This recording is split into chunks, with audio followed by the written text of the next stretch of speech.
How's it going? This is Eddie Gray.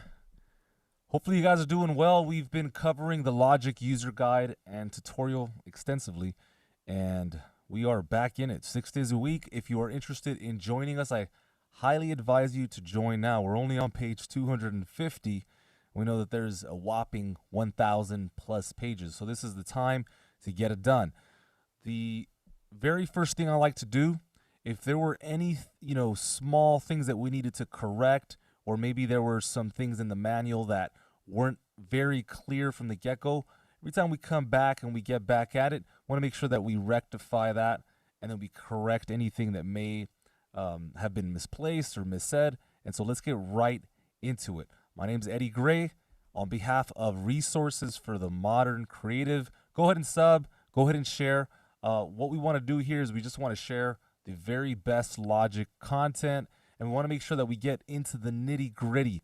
This is not just going to be some 5-minute, thing that just passes through your mind like a cloud. We're getting into a comprehensive way of understanding this program. This program gave me a life. It allowed me to win remix contests, to win awards. I've been paid on many accounts. I have a client tomorrow. I've been able to do all this great stuff, and so from that place of just gratitude and respect and honor, I just want to make sure that I give back the life that it gave back to me. So anyway, let's get right into it. We're going to get into the Logic user guide and tutorial. Here we go. So the very first thing I want to do is look at some of the features that were not very clear. After having several discussions with a lot of my peers, it seems to be that there is the traditional way of doing things, the older technology that is still kind of in place and making its way into what I would consider the modern era, where a modern creative, anybody with a laptop, anybody with ideas, you don't have to understand music theory all the way, can write wonderful, exquisite music and make a career out of your passion. That's what I've been able to do, and that is the people on the crowd that I'm speaking to, the people that know that they can do it. They have it in their being. And of course, you still study, you still work on all of the facets of music with the understanding that they don't have to be a hindrance. You don't have to wait another 2 years to get paid. We can start now. So that being the case, in Logic, there's a concept called MIDI channels. Now, what was confusing about this whole concept was the fact that if you look at an instrument, a software instrument like Alchemy, for example, it's a weird read. You don't really know where to find the MIDI channels, and even when you go into this disclosure triangle, you don't really get a lot by way of simplicity. And so let me explain something to you real quick. At the most basic level, we can take tracks, just like I have this one here and this one, and we can go into the track inspector, which is on the left-hand side right here, and we can go ahead and do things like limit the key range on this instrument, and then I've instantiated a second version of Alchemy, and I've limited the key range to the upper portion, or the upper range. And so if I ever wanted to play these together or record them, I'm going to highlight the track stack in which they are encompassed, and then I will play on this instance, I will play the lower register, so it's right here.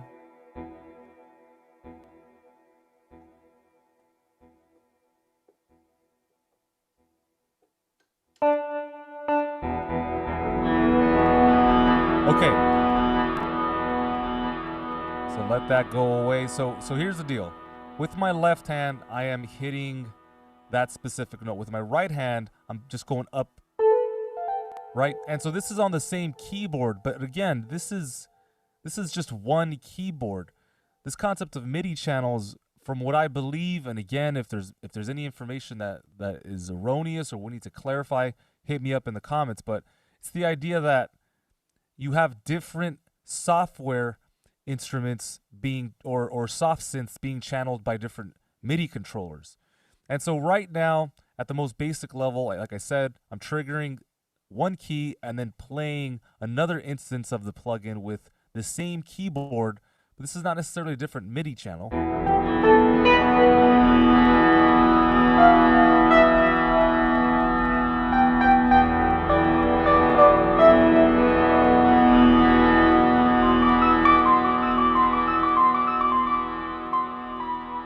All right, so that is one of those concepts where you can utilize the technology, and this is a great performance tool. But that's not what I wanted to talk about. What I wanted to cover was this concept of MIDI channels, and I only found it to be relevant with sophisticated instruments such as Omnisphere.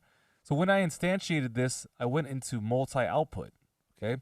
When I did that, if I go into the mixer, you'll see that this is a unique channel strip insofar as the minus and plus tab. So I'm going to go ahead and hit that, and you'll notice that I'm now creating different tracks. And so these are being routed respectively to the Omnisphere outs. So then now what I'm going to do is I'm going to highlight these by creating an ad hoc group holding shift. I'm going to control T them or control click, get the contextual menu, open this bad boy up, hit X to close the mixer. Now I've got some screen real estate.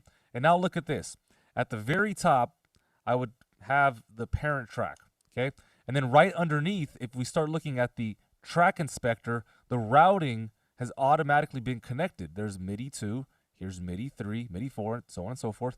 So if I go back to the Omnisphere parent track, on MIDI channel 1, we have an instance of Sweet Beef. Let's listen to this.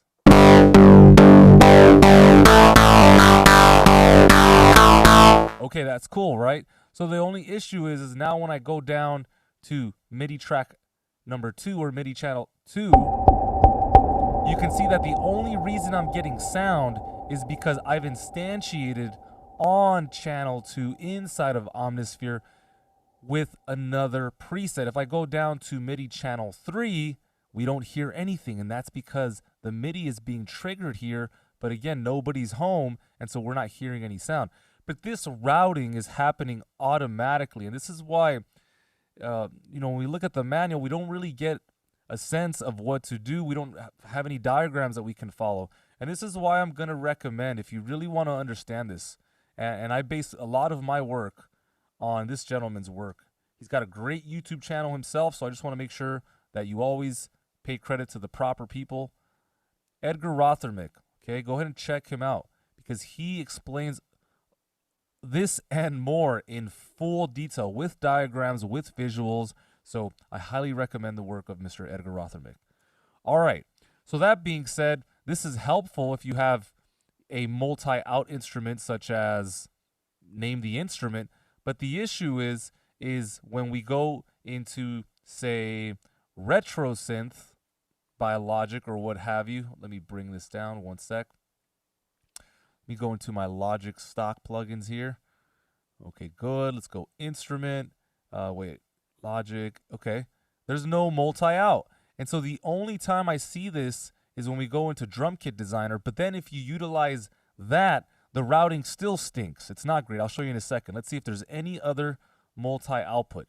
So that's just something that I wanted to bring out and talk about because it really is unclear and quite confusing. The sampler, again, same thing. The routing is not easy. Horns, Studio Strings has multi-output. And I did poke around. The clearest one might be Ultrabeat. So this is something I may cover in another video, but I just kind of wanted to show you. Let's say multi-output, right? Okay, so I'm going to go 4 parts. Fantastic. Let's create a track. Okay, so just like before, something very similar is happening. I've got the parent track. Let's go ahead and type that in. Then the routing has been done for us, MIDI channel 2, 3, 4, okay? But when I hit the disclosure triangle, I don't get any more information in terms of routing. You can poke around all you want, but you just get basic information, things such as gain and how to tune the instrument. So then now, sure, I can play the parent track, but when I highlight this, you would expect to isolate the snare or what have you. And that just simply doesn't happen. So just a quick solution, which is a little off topic, but I just want to give you guys as much as I can while I'm here. If you do want a track that gives you kind of the most bang for your buck in terms of the Logic stock plugin, you're going to want to go into Drum Kit producer kits, because now you can access the entire continuum. So if I hit select Blue Ridge Plus, right, the plus is the indicator that this is a bit more extensive in nature. Now this has been separated for us. See, here's the snare top. There's, right, you get more information. And so this is probably the best way of going about it. So anyway, another topic for another day, but I just wanted to bring that up. It's always important to do the research and to look at a subject, whether you like it or not, whether it's beyond your range of understanding or not, simply because if it can change the game for you, if it can make a difference, then I want you to invest the time, the energy, so that if and when it does, it makes an impact and your workflow becomes cleaner, your state of mind becomes clearer, and you can experience that clarity that is often associated with winners.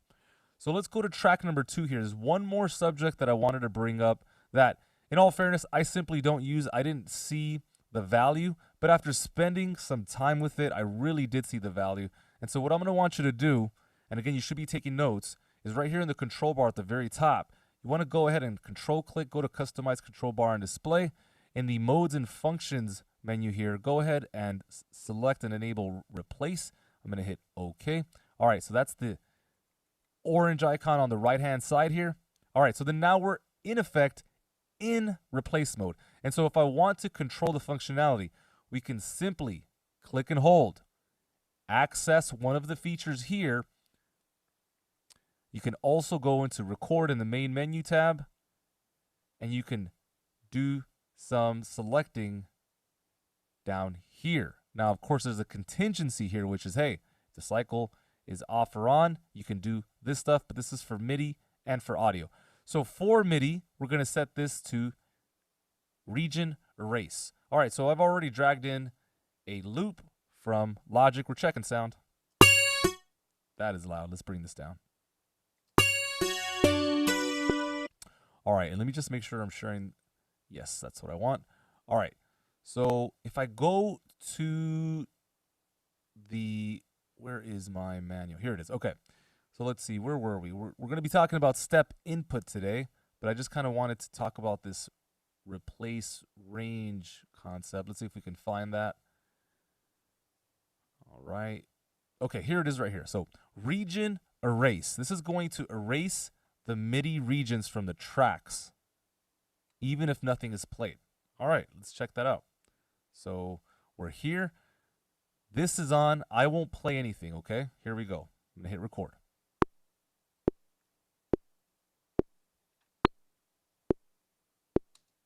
Good. So this is a way to erase regions. Now, I don't know why you just wouldn't hit the mark key and hit delete. I'm very pragmatic when it comes to this stuff, guys.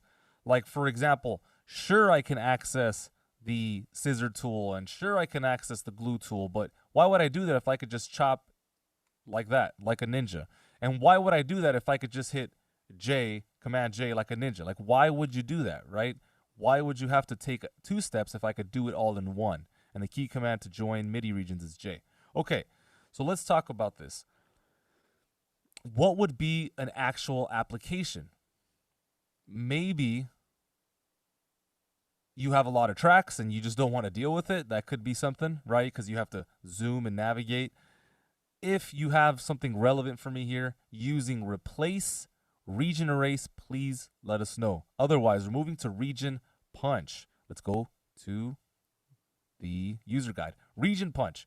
Erase MIDI regions only where MIDI events have been recorded. Okay, cool. So now we're talking something a little bit different. Let's look at it in action.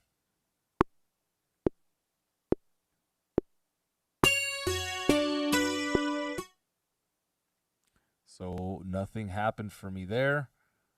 We're in region punch. Okay, that's because I have to play something in, I would assume. Okay, so let's try this out. I'm going to play something in now, okay?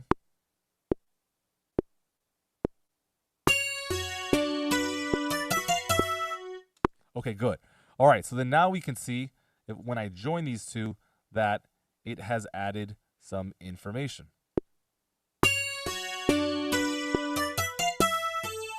All right, so you see that right there seems very respectable. I get what the point is. If I have a part, right, and I just want to place something over it and record and kind of get rid of some of the old information, like I'll do that right now. So I'm going to I'll get rid of those 4 notes by playing something else. Okay, let's do that now.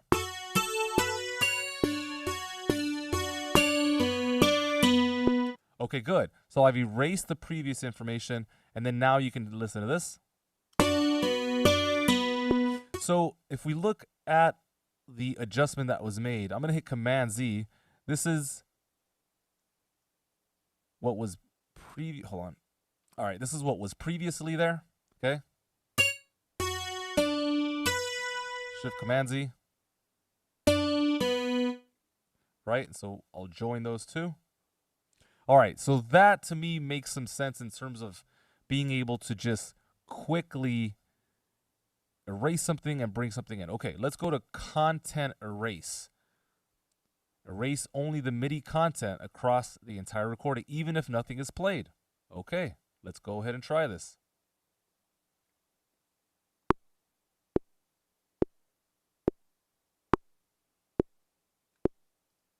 All right, so right here again, this makes sense to me because if you had a really complicated part and you have to create like some selections and maybe select these, and that I could see that kind of making some sense.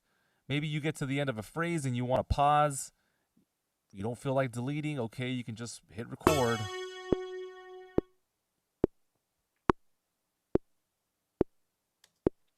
Again, it just depends on your workflow. Because this is not something that I would normally use, it feels foreign, but I'm sure there's somebody out there that has some serious application. Here's Content Punch. Let's look at this really quick, and then we'll start working on today's session. Content Punch. Erase only the MIDI content inside of MIDI regions, but only where MIDI events have been recorded. So if the playhead passes through notes and I am playing something, it seems like it would replace them. Let's check this out.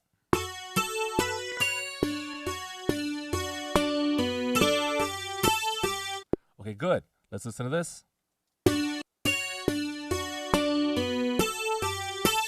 Okay, if I hit Command Z, here's the previous take, right?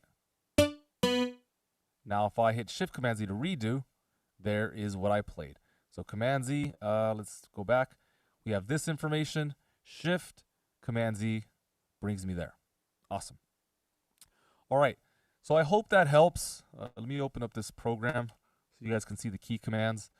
So I hope that helps. I think it's really good to just look at some of these finer features. I still don't know if I'm going to use it, but I'd rather know it than not. Listen, this DAW, this investment that you've made, is not something you should take lightly. This can make or break your career. Take 5 minutes to learn the necessary functions so that you can get yourself to the next level. All right, so look, we're going to get into the step input feature here. It's really nice, really incredible. If you haven't worked with it, some people call it a secret function. It's not a secret function. It's just underutilized is probably a better way to state that. So in order to really get into this, I've prepared this track, okay? And so in order to access this, you're going to have to go into the menu bar up here, go into Window, Show Step Input Keyboard. You'll get this sweet ride, okay? Now, in order to fully take advantage, I'm going to go ahead and create a MIDI region. So I've got a software instrument track just like this, okay? And then I'm just going to control-click the tracks area, go to MIDI region, extend this out so I get this over 2 bars. And now let's begin. let me just do this as well. Okay. Let's go back here. Where is my... Yeah, here it is. Okay. All right, guys. Eddie Gray going over the Logic user guide and tutorial. It's amazing that we've made it this far. It's all about the commitment, day to day, one brick at a time. Just keep adding to what you know. You don't have to get all of it right now. And to be honest, I don't think you'll ever get out of it. I don't think I'll ever get out. I'm a student first. That's the main point, right? And when you're a student first, you stay hungry, you stay focused, and you keep your eye on the prize. So here's musical typing keyboard. I showed you how to access it, okay? Now, something that I didn't see here, I think they may have missed a step. Now, let me explain my reasoning, okay? So it tells you to bring it up. Well, here they show you how to input the notes using the musical typing keyboard. I'm going to show you the exact same thing, but just using my actual keyboard, okay? So you can insert notes using a keyboard, and then you can also insert rest, which we'll go over. But let me go with this specific set of instructions because I can access both my keyboard and the actual input keyboard. So, all right, let's check this out. Open the MIDI region in the editor you want to work in. Check. We're not working in the score editor. Move the playhead to the point where you want to insert notes. Let's go back to Logic. I want bar 3. The fastest way to access this is to hit bar 3, return. Okay, so now we're in position. Now, actually, you know what? I got to check one thing really quick because I want to give you the right information. If I go... Okay, so this is the part that I believe they skip, but let's read this, okay? Choose window, we did that. Then it says do one or more of the following. To insert a note, click a key. Okay, well, that only applies if I actually hit the step input keyboard. If I have this instantiated, but not, I'm not playing the step input keyboard, look at what happens now. So I just want to make that clear. Sometimes the user guide is going to get you, and sometimes you're going to get the user guide. Now, every company is a little bit different, and obviously with an 1,000-page user guide and tutorial, you can imagine that this would, be quite the project. So I just want to make sure that if you're going to use the input keyboard, you do not need to turn on this feature here. This is called Midi In. And so what this allows us to do is it allows us to utilize the step input keyboard, but play our actual MIDI keyboard. So I'm going to hit a note now.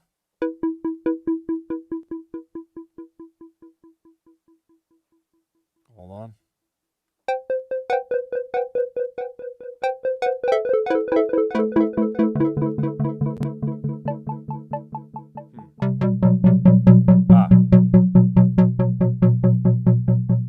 Here, let's check that one more time. Seemed a little bit buggy. Let's go bar 3.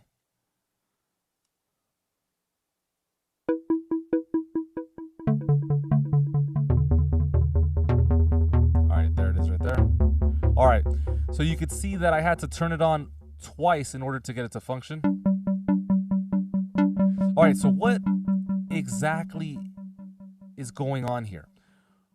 Without necessarily having to play my MIDI keyboard, I have the opportunity to input MIDI data, MIDI notes, via my controller or the step input keyboard. Now, the best part about this is you can predetermine the musical note length or value. You can play dotted notes, you can play triplets, and we can also determine the velocity.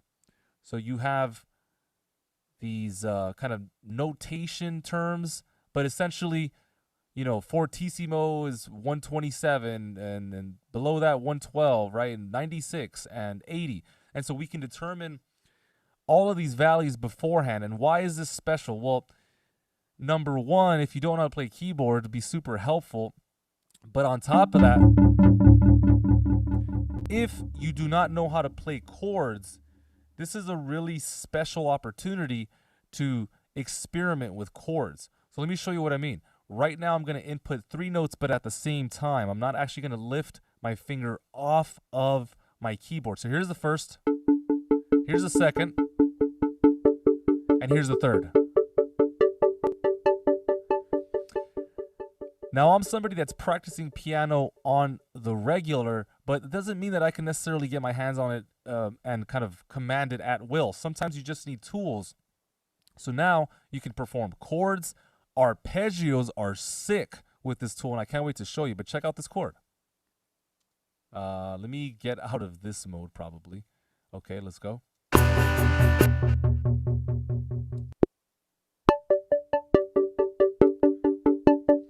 All right, so some of you may think, well, why don't I just input the data utilizing the pencil tool, utilizing the brush tool? What's the deal? Well, you can do either, right? But that's not what we're here for. This is a simulation. This is a transmission so that you can get all the information that you need to get and then make the choice that you need to make in order to move forward. Again, you don't have to have it all figured out. We just need the right information. All right, so let me go ahead and erase this data now. Move the playhead to bar 3.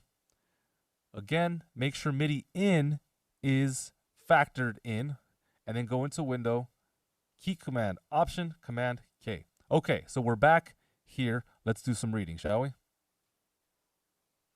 So we can insert the note. I'm talking pitch now.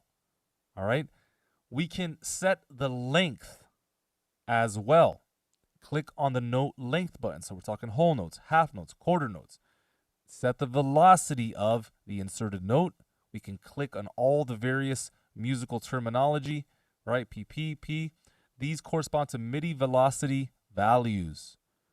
16, 30 second, 48, 64, 80, 96, 112, and 127, respectively.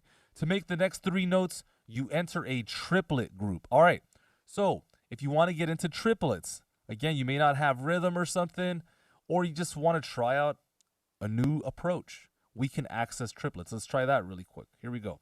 So I'm going to go ahead and go into quarter notes, triplets, and let's just play a basic idea.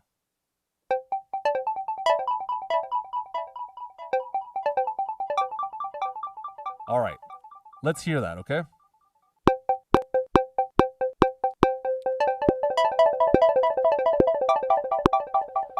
Okay, so this is a really clunky workflow with the playhead and everything else.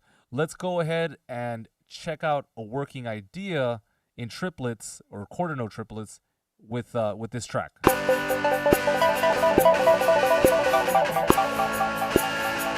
So that timing doesn't necessarily go with this song. Let's try something a bit more custom. Let's do maybe eighth notes. And well, we won't do triplets. We'll just kind of stick to the normal stuff.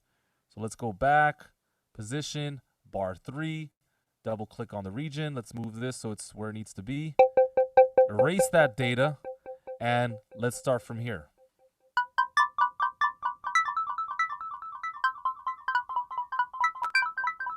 Okay, let's listen to this. I'm going to click on the tracks area, bar 3.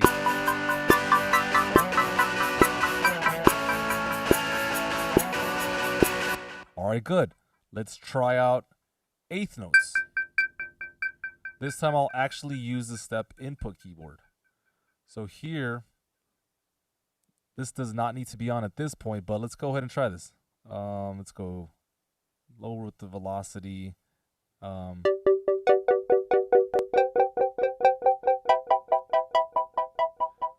then here I'll do 2 notes.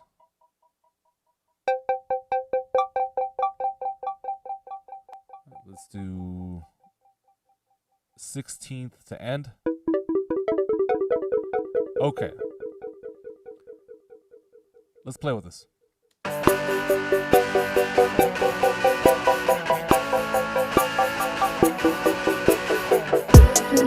All right. So you can see how this is a good way to experiment, play in different values. Again, when we're talking arpeggios, it is really banana. So let's do something like 32nd note. Let's see what this sounds like. So moving the playhead to bar 3, and we'll just go up the scale.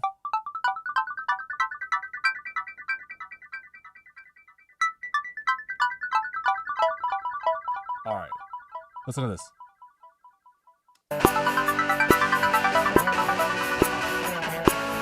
All right, we'll do one more of those. Bar 5.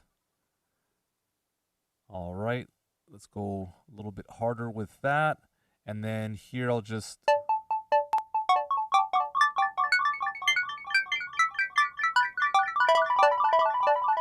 All right. And then, of course, you don't have to stick with this, right? Let's say you wanted to change that note. You can now use the editing inside of the piano roll. Let's listen to this.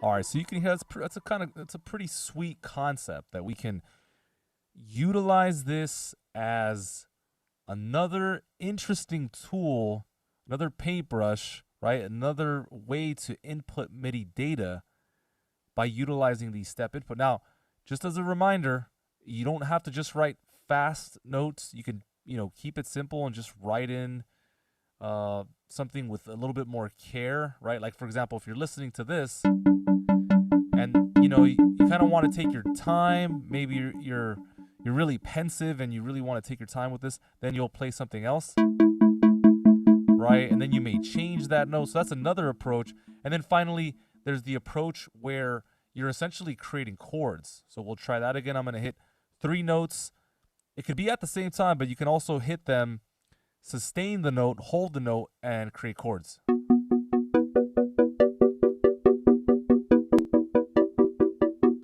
All right, so that's my first chord. Here's my second.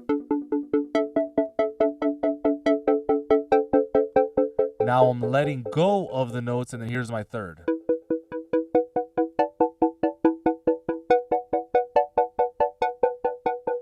Okay, let's listen to that.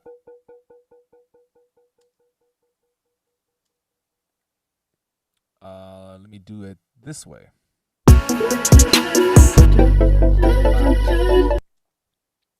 Again, workflow a little clunky with the step input. 1 second. Let me get this thing out of the way. All right, here we go.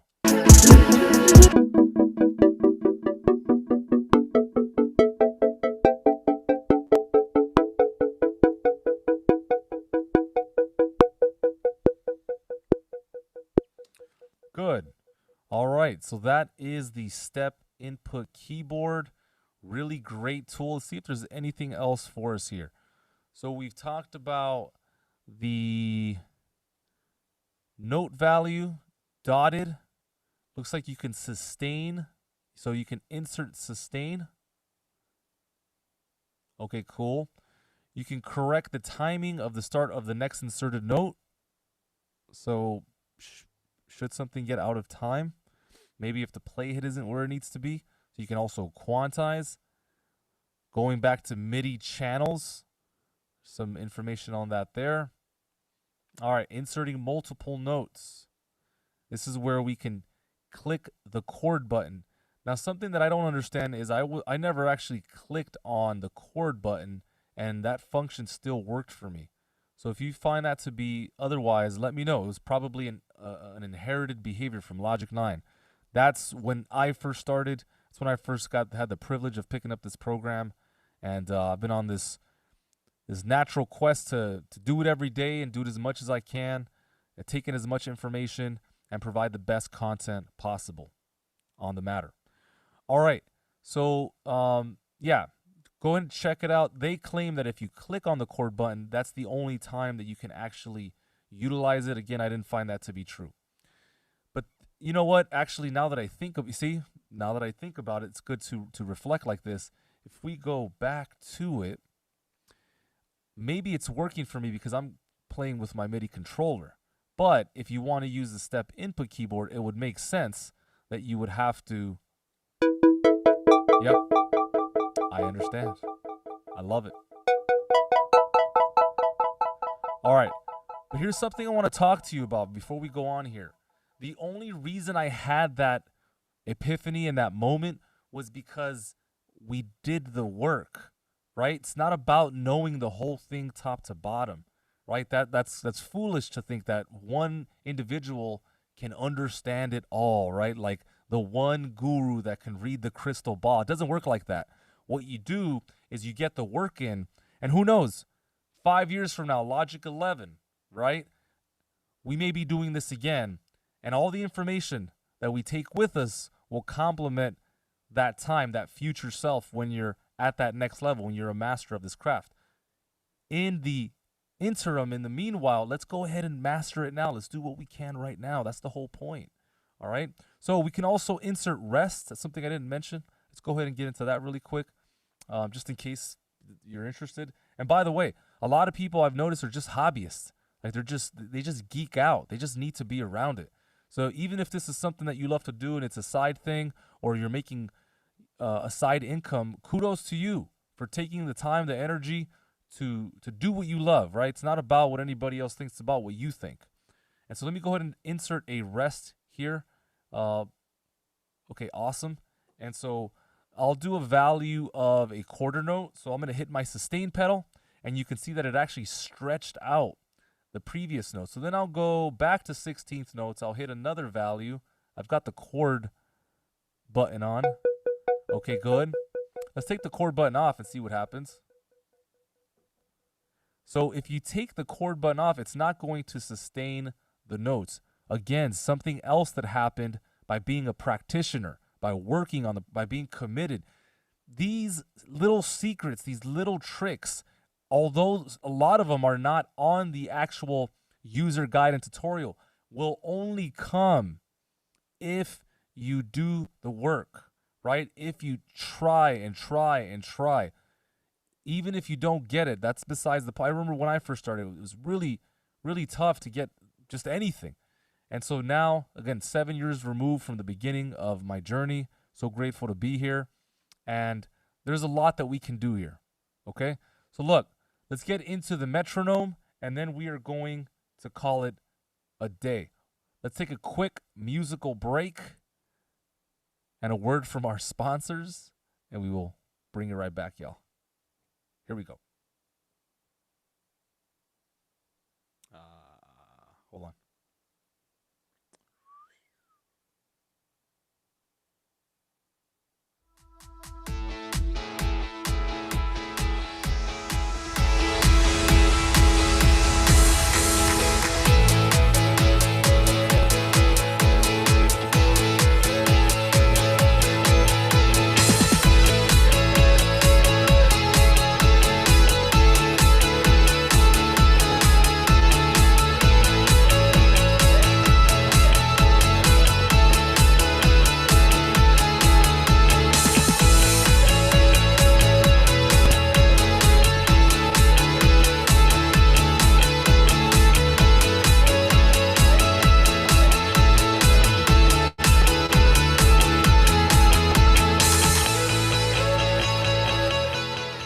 Okie dokie. All right, guys. Hey, take those breaks. Don't forget to take the breaks, right? Go get some water. So go nourish yourself. Make sure that you are good to go so that when you come back, you can get it. All right, let's get into the metronome here. Let me get myself set up, and we'll go from there. All right, let's get into it. Boom, desktop. Let's go. So we're looking at the metronome now. So we know that the metronome is basically a track inside of the mixer. It's kind of almost hidden in the background. You'd have to go into the mixer and sift through it. And it essentially plays a steady beat, often referred to as a click track, to help you play and record in time, which, quick side note, if you don't want to play in time these days, you don't have to. There's some technology called Smart Tempo. It's coming. It's coming. We're going to bring it to you. We'll get there. You can turn the metronome on and off, key command K, when you're recording or anytime your project is playing. So this is not necessarily stuck in one function. You can turn it on, turn it off during playback and recording. Metronome always plays the project tempo, unless you change it, of course. It means if the tempo map has been created, the metronome follows it, So this is what I was talking about when I told you can record and play off the grid. And you can quantize as well. Really magnificent feature in Logic Pro. It also means that if Smart Tempo is automatically adapting, the timing of the metronome adapts along. Wow. The gold. Amazing, amazing. All right. This includes metronomes, a software instrument named the Klopfgeist. I think that means ghost in German. You have, or ghost click, should I say.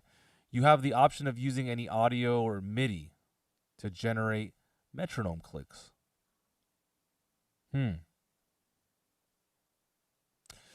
That is interesting. So you can use your own MIDI instrument if you wanted to, or your own audio samples to generate a MIDI instrument. Well, hopefully they touch on that. I know that you can change the sound of the click. I've gone into some of those features. You can actually manipulate it and have it sound like an MPC or something.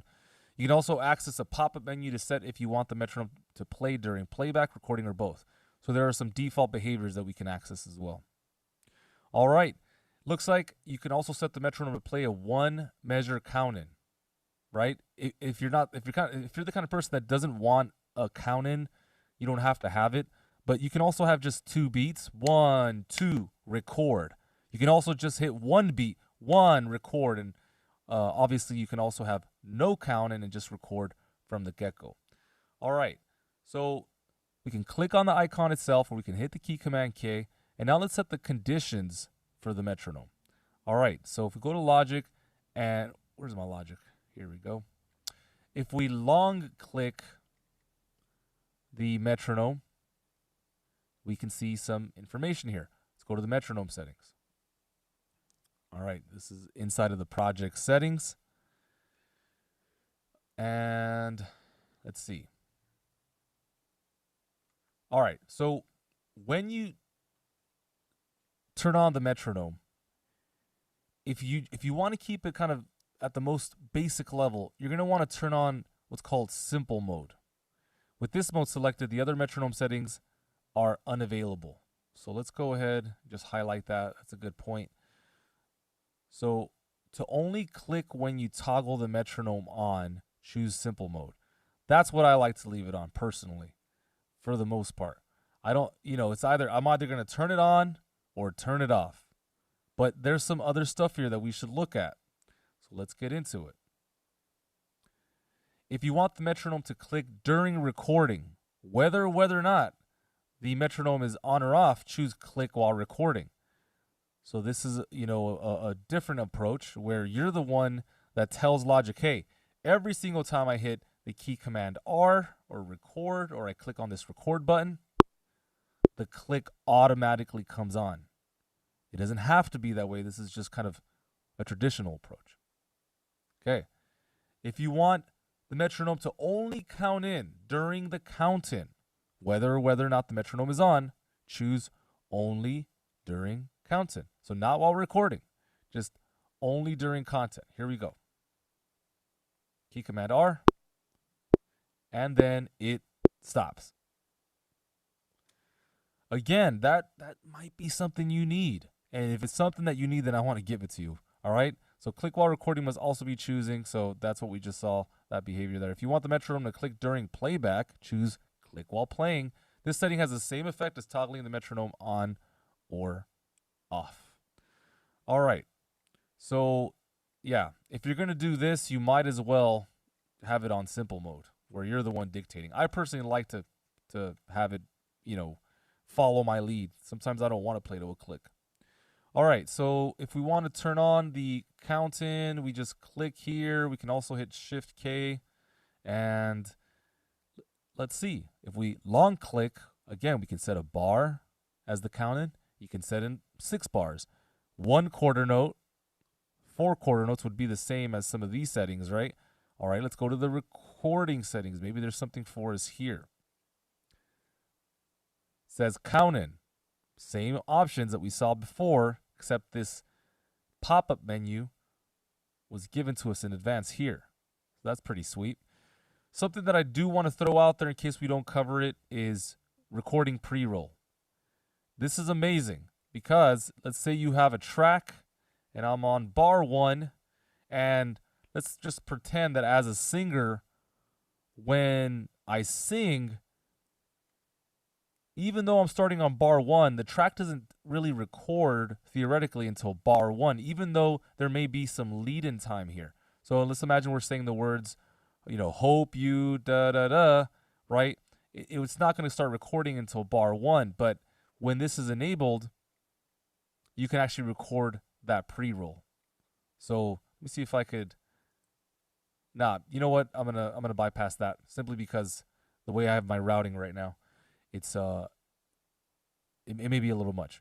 Okay, so that is how we turn the count-in on or off.